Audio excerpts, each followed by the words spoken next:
Bonjour les scorpions, bienvenue pour votre tirage du mois de mai 2021.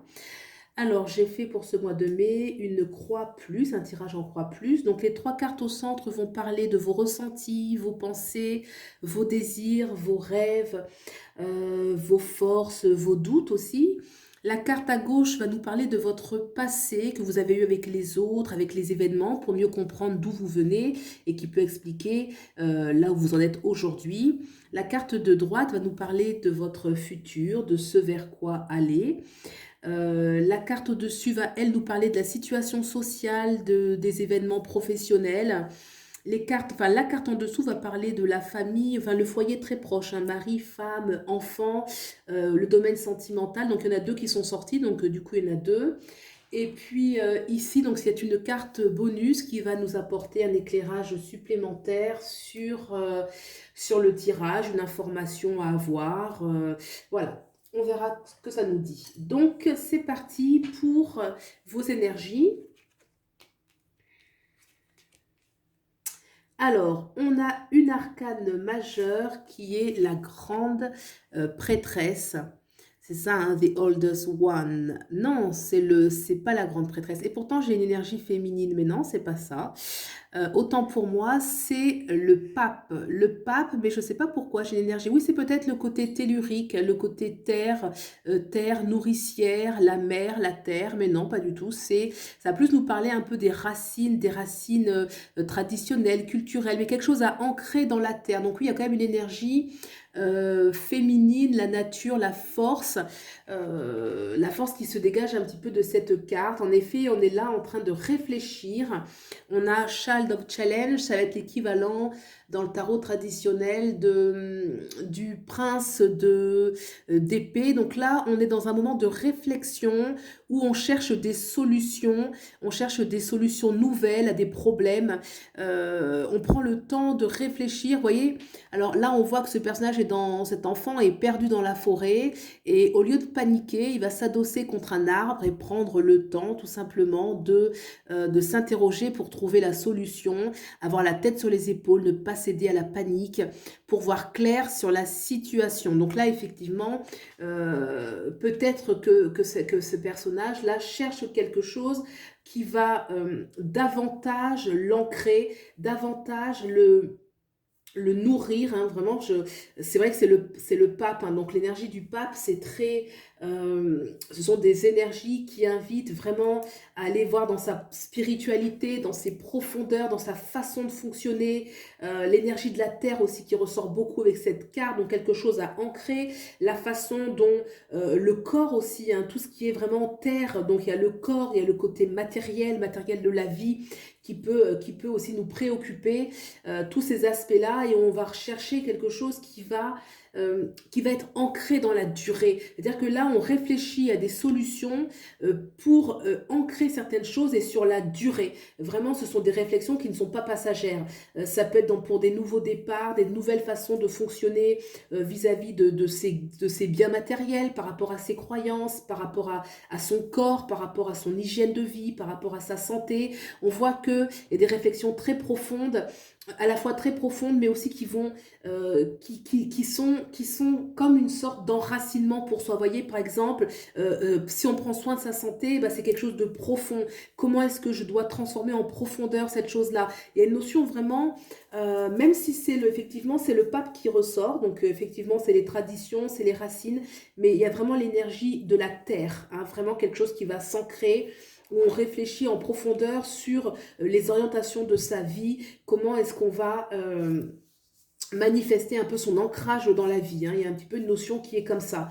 On a derrière le 4 de Four of Bones, donc là ça va être le 4 de denier dans le tarot traditionnel. Donc là on voit effectivement qu'il y a des questions par rapport, c'est ce que je disais, donc là c'est un personnage qui ne veut pas comment dirais-je, c'est le rapport, ce personnage-là, c'est le rapport avec la matière. Donc tous ces personnages, en fait, c'est le rapport à la matière. Et on voit que celui-ci, là, il prend un petit peu ce qui est à lui, il part un petit peu du groupe, ils ont un problème avec l'échange, le donner, le recevoir. Donc là, il y a toute une interrogation qui se fait sur sa gestion, la gestion de son patrimoine, la gestion de ses biens, de ses gains. On sent qu'il y a beaucoup de réflexions. Voilà, je pense quand même là, pour les scorpions, qu'on est quand même vraiment axé sur tout ce qui est lié à la matière. Voilà, de grandes réflexions où on veut prendre des nouvelles orientations. On voit que ce personnage est perdu, donc il va chercher un nouveau chemin sur la façon dont on va gérer les finances, la façon dont on va gérer sa vie au niveau matériel, comment on va prendre soin de son corps, comment on va prendre soin de ses biens matériels. Je ressens une énergie comme ça, hein, beaucoup axée sur les préoccupations matérielles. Voilà. On va regarder un petit peu d'où vous venez et on va voir un petit peu la totalité du jeu pour voir ce que ça nous dit davantage. Alors, d'où vous venez? On a la grande prêtresse, arcane majeure. Donc là, déjà, on voit que il y a de la profondeur, il y a de la sagesse, il y a de l'intuition. C'est vrai que là, la grande prêtresse va faire confiance à son intuition, va faire confiance à ses ressentis. Elle a déjà une certaine maturité. Elle s'est déjà retrouvée dans des situations où elle a dû faire preuve de profondeur, où elle a dû réfléchir. Il y a de la sagesse. La grande prêtresse, c'est celle qui a des projets. Il y a une notion toujours de gestation avec la grande prêtresse. Donc, effectivement, beaucoup de choses se passent à l'intérieur, mais ils ne sont pas encore pleinement manifestées. Donc, il y a pu y avoir déjà beaucoup de réflexions, de la connaissance aussi, hein. La grande prêtresse, c'est celle qui va aussi consulter un petit peu les astres, mais on peut comprendre aussi qu'elle va consulter ses astres intérieurs, son monde intérieur.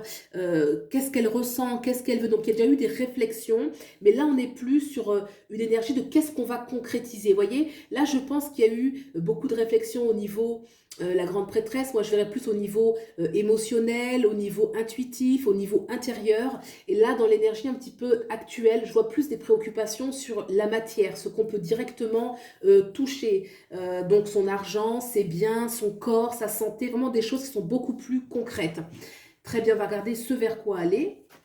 Le futur, l'équilibre, le 2 Two of Bones, c'est le 2 de denier. Effectivement, l'équilibre. Il y a vraiment une notion de trouver l'équilibre. Les 2 de denier, ça nous parle quand même de la matière dans le concret, hein. De prendre des risques aussi, peut-être de prendre des risques, d'oser prendre des risques, d'oser partir un petit peu, non pas à l'aventure, mais plus de légèreté, plus d'audace. Toujours une notion de prudence. Regardez ce personnage qui est en dessous là et qui montre que lorsque l'équilibre est rompu dans tout domaine, hein. Là, on est dans le général. Bien évidemment, il y a des risques. Il y a un risque pour son équilibre intérieur, son équilibre moral, son équilibre matériel, hein, une notion vraiment d'équilibre, de gestion. Peut-être que là, effectivement, dans toutes ces réflexions, on se dit, voilà, comme on veut que ça dure, hein, c'est une notion de vraiment ancrer profondément dans sa réalité, ces nouvelles, c'est comme les vœux qu'on fait, quoi, ces nouvelles, j'ai pas le mot qui vient là, j'ai pas le mot, je m'excuse, lorsqu'on fait des choix, des nouvelles résolutions, tout simplement. Voilà, il y a une notion de nouvelles résolutions et donc ces nouvelles résolutions vont être porteuses. Il y a vraiment une énergie où on va se lancer, on va y aller et ces nouvelles résolutions doivent être pérennes. Voilà, une notion de pérennité très importante, de trouver l'équilibre parce que c'est indispensable en fait. Cet équilibre, il est indispensable s'il n'est pas gardé, maintenu autant que possible. Il y a un risque de déséquilibre et ce déséquilibre, il est nocif, il est dangereux, il peut être très dangereux. Voilà. Donc là, on va vers cet équilibre, cette prise de conscience que cet équilibre est important à garder, cet équilibre est important à toujours le jauger pour ne pas retomber dans un excès ou dans un autre. On va regarder maintenant, non, on va commencer par le social. Donc là, on a le Ten of Challenge. Alors, Ten of Challenge, c'est le 10 d'épée dans le tarot traditionnel. Donc clairement, le 10, c'est toujours une fin de cycle pour quelque chose de nouveau. Sauf que là, cette fin de cycle, bon, on est fatigué. On voit clairement que ce personnage est fatigué, qu'il a mené des combats, qu'il s'est battu pour quelque chose qui, de toute façon, est arrivé à la fin, mais peut-être que le résultat n'était pas celui qu'il souhaitait. On voit donc l'épée qui est cassée, hein, il l'a utilisée, il a une armure, donc il y a eu un combat, il y a eu beaucoup d'énergie, hein, beaucoup d'énergie dépensée, mais on voit par son attitude qu'il est un petit peu accablé, voilà, il y a de la fatigue, hein, certainement, peut-être au niveau énergétique, on se sent fatigué, on se sent las, il peut y avoir aussi une fatigue intérieure, donc une déception, une lassitude, on est un petit peu blasé peut-être, mais à garder qu'on est arrivé jusqu'au bout et que cette expérience, qu'elle ait été belle ou moins belle, elle est arrivée à son achèvement. On notera qu'il y a son cheval juste à côté, le cheval qui est sa monture qui va lui permettre en fait de partir vers ce nouveau départ. Le cheval est prêt, il l'attend, il est frais, il est jeune, il est prêt pour être au galop, il a besoin que son maître se relève et prenne de l'avant. Donc de toute façon, c'est une carte qui nous dit, même si on est désolé, on est plus dans un sentiment de désolation, mais le nouveau est déjà là. Il y a juste à se relever, monter sur le cheval et partir. C'est tout à fait possible. Le 10 indique toujours un nouveau départ. D'accord? On va regarder maintenant les énergies sur le plan. Donc là, ça va être vraiment le foyer, mari, femme, enfant ou le domaine sentimental. Alors, il y a deux cartes qui sont tombées, donc on va prendre les deux. J'ai pris les deux, bien évidemment. Et alors là, j'ai regardé parce qu'il ne faut pas qu'il y ait de reflet avec la lumière. J'ai la force et le Child of Boons. Alors déjà, j'ai une arcane majeure. Il y a 3 arcanes majeures dans le jeu quand même, hein. Donc là, j'ai la force. Super. Regardez comme elle est magnifique, cette force. Moi, j'adore. Donc cette force, en fait, nous montre que... comment je vais la lire avec... Oui, d'accord. Sur le plan voilà, de la famille ou du sentimental, il y a un besoin d'être en adéquation avec soi-même. Cette carte, moi, elle me parle d'une fidélité, d'une grande fidélité avec soi-même. Le loup, vous savez, c'est un animal qui est plutôt méconnu, hein. On nous a appris dans les contes que c'était le méchant loup. Et là, c'est tout le contraire. On voit que ce personnage s'est promené dans la forêt, justement, hein, et que elle est devenue amie, justement, avec le loup. Il y a une notion de loyauté, il y a une notion de fidélité, d'aller au-delà de ce qui est conventionnel, hein, d'aller au-delà des préjugés. Et une notion bien sûr de fidélité avec soi-même, avec ce que l'on veut. Cette force, elle est intéressante puisque la force nous parle toujours d'une grande énergie intérieure, parce que c'est la force de vie en fait, hein, c'est la force de sa propre vie. On a envie de vivre un domaine sentimental ou sa vie de couple, sa vie de famille avec intensité. C'est une carte d'une grande intensité. Et c'est dans ce jeu-là, j'aime ce tarot parce que cette force est nuancée par beaucoup de douceur, beaucoup oui, de tranquillité. Elle est paisible, hein. D'habitude, on voit une femme qui tient la gueule d'un lion, c'est très bien aussi. Mais là, dans ce tarot, je trouve qu'il y a la notion vraiment de douceur, la force n'est pas extériorisée. C'est une force qui émane de l'intérieur, de la sagesse, de la franchise qu'il y a vis-à-vis de soi. C'est intéressant de voir qu'à côté, ce qui vient justement contraster là, c'est Child of Boons qui va être, vous voyez, c'est un enfant de denier. Donc cet enfant, ce qu'il a de particulier, c'est qu'il n'ose pas.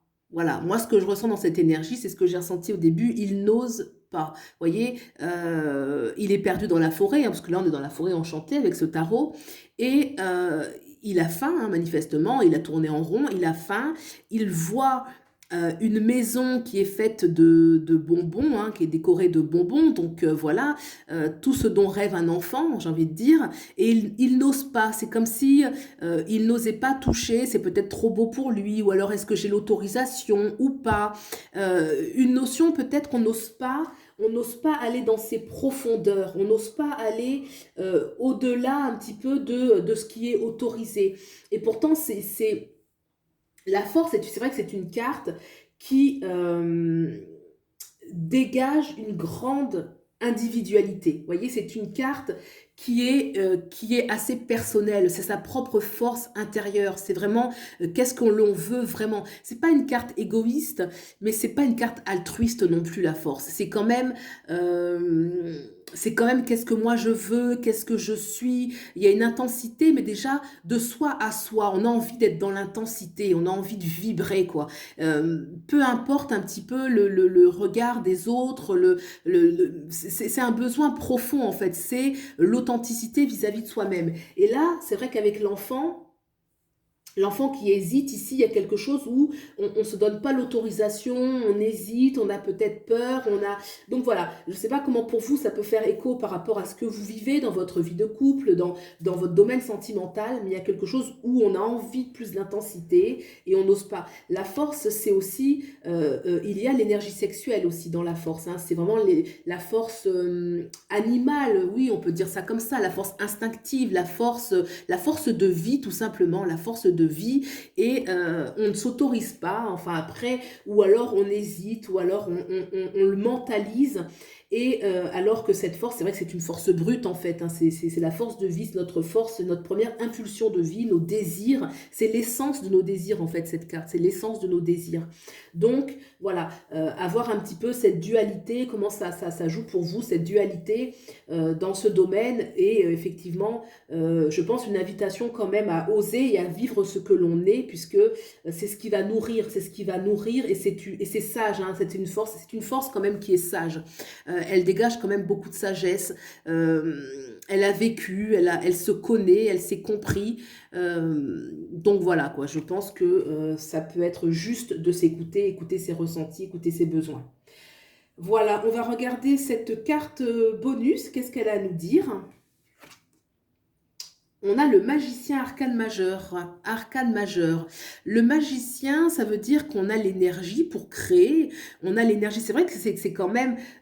oui, c'est ça. C'est-à-dire que le magicien, c'est l'énergie de la création. C'est aussi l'énergie du nouveau départ, hein. C'est le numéro un nouveau départ où on va être beaucoup plus...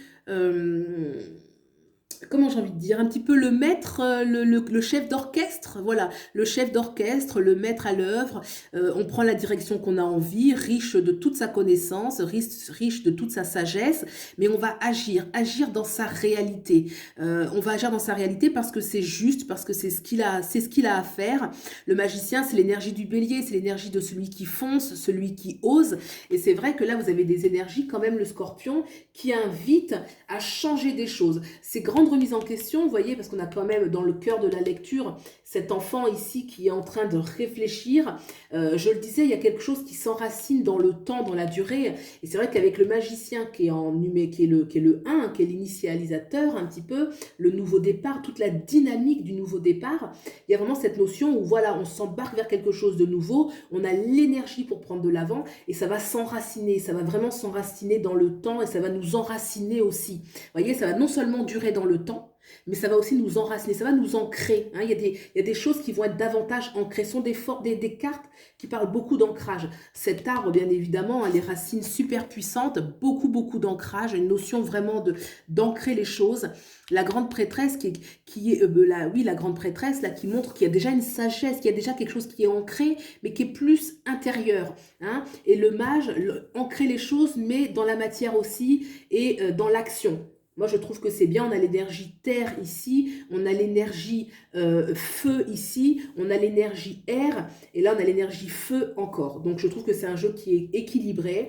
C'est un beau mois c'est un beau mois qui va être porteur pour vous. Et puis voilà tout ce que je peux dire aujourd'hui pour les scorpions. J'espère que ce tirage vous a plu, qu'il a fait écho en vous. Et puis si c'est le cas, vous pouvez liker, vous abonner. Je vous remercie beaucoup de soutenir la chaîne.